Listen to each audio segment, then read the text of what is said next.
அனைவருக்கும் வணக்கம். நான் உங்கள் சைனா கோபி பேசுகிறேன். இது வந்து என்ன ஃபேக்ட்ரினா, இது வந்து ஐ கிளாஸ் பாக்ஸஸ் பண்ணுற ஃபேக்ட்ரி.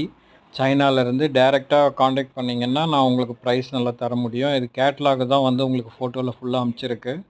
ஆல்மோஸ்ட் வந்து ஒரு 120 ப்ராடக்ட் கிட்டே இருக்குது. வேணுன்றவங்க கேளுங்க. நன்றி, வணக்கம்.